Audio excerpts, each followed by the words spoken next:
नमस्कार दोस्तों। आज आप सुनने जा रहे हैं नागिन की वापसी कहानी का दूसरा भाग, जहां रक्षक बनी शिवांगी को मिलती है नागलोक की सर्वोच्च गद्दी। लेकिन उसके सामने एक ऐसा चुनाव खड़ा है जो उसके जीवन, रिश्ते और आत्मा सब कुछ बदल देगा। क्या वो बनेगी नागों की रानी, या छोड़ेगी वो सब कुछ जो उसे इंसान बनाता है? तो आइए शुरू करते हैं ये रहस्यमय अध्याय। भैरवनाथ को हराने और नागरत्न को लौटाने के बाद शिवांगी वापस अपनी दुनिया में आ चुकी थी। कॉलेज, परिवार, दोस्त, सब कुछ पहले जैसा था। लेकिन शिवांगी अब वैसी नहीं रही थी। रातों को वो सो नहीं पाती। नींद में नागलोक की आवाजें गूंजती। महारानी शिवांगी, लौट आइए। दरबार आपका इंतजार कर रहा है। एक संकट फिर सिर उठाने लगा है। एक रात त्रिलोचन बाबा फिर उसके सामने आए। उनकी आंखों में चिंता थी। नागलोक फिर से संकट में है। अब वहां दो दल बन गए हैं, एक जो तुझे रानी बनाना चाहता है और दूसरा जो चाहता है कि नागलोक इंसानों पर राज करे। उनमें सबसे खतरनाक है सर्पनेत्र, नागराज वसुकेश का सौतेला भाई, जो अब क्रांति का नेता बन चुका है। शिवांगी को फिर नागलोक जाना था, पर इस बार सिर्फ एक योद्धा नहीं, एक निर्णयकर्ता बनकर। जैसे ही शिवांगी नागलोक पहुंची, सारा वातावरण गंभीर था। राजमहल की दीवारों पर अब नागों के झुंड तैनात थे। दरबार में नागराज वसुकेश, महामंत्री खलनाग और सभी 7 नागकुलों के प्रतिनिधि एकत्रित थे। शिवांगी, वसुकेश बोले, अब चुनाव तुझ पर है। या तो तू हमारी महारानी बने और नागलोक को बचाए, या फिर तू लौट जाए इंसानों के संसार में और नागलोक को युद्ध में झोंक दे। इसी बीच दरबार में पहुंचा सर्पनेत्र। ऊंचा, काले चोगे में, आंखें हरेजहर जैसी चमकती। वो बोला, ये शिवांगी एक इंसान है। नागों की रानी इंसान कैसे हो सकती है? मैं कहता हूं, नागलोक अब छुपकर नहीं रहेगा। हम पृथ्वी पर शासन करेंगे। दरबार में फुसफुसाहट फैल गई। कुछ नाग शिवांगी के साथ थे, तो कुछ सर्पनेत्र के प्रभाव में। शिवांगी का मन दुविधा में था। वो जानती थी, अगर उसने राजगद्दी ठुकरा दी तो नागलोक गृहयुद्ध में फंस जाएगा।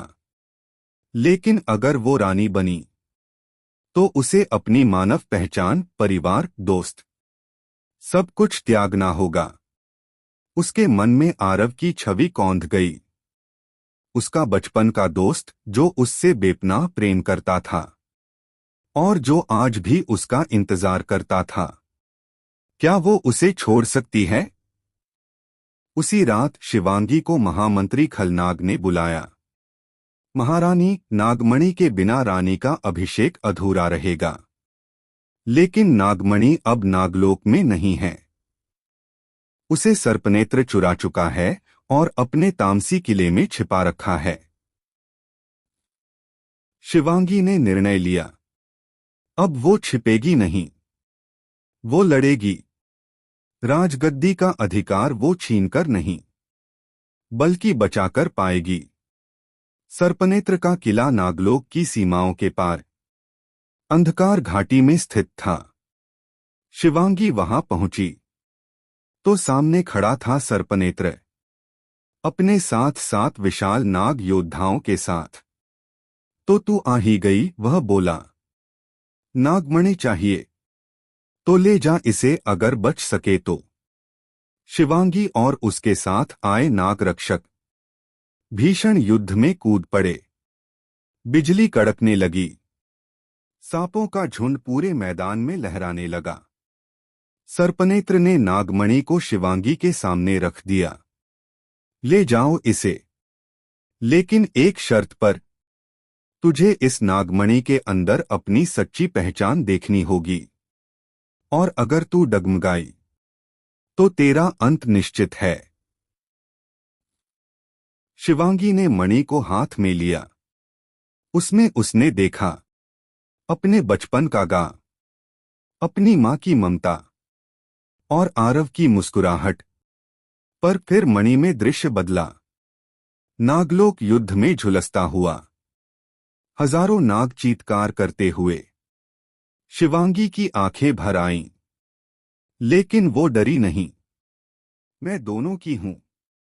मैं इंसान भी हूं और नागिन भी, और यही मेरी सबसे बड़ी शक्ति है। मणि चमकने लगी और शिवांगी के शरीर में अद्भुत ऊर्जा प्रवेश कर गई। सर्पनेत्र शिवांगी पर अंतिम वार करने आया, लेकिन नागमणि की शक्ति से उसका वार वहीं रुक गया। शिवांगी ने अपना हाथ उठाया और एक मंत्र पढ़ा, जिसने सर्पनेत्र को निंद्रा में डाल दिया। तू मेरे भाई जैसा है सर्पनेत्र, लेकिन मैं तुझे नष्ट नहीं करूंगी। मैं रानी हूं और रानी दया करना जानती है। अगले दिन नागलोक में भव्य उत्सव हुआ। शिवांगी का अभिषेक किया गया।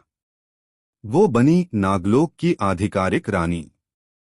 पर फिर उसने घोषणा की, मैं जब जब नागलोक को जरूरत होगी लौटूंगी।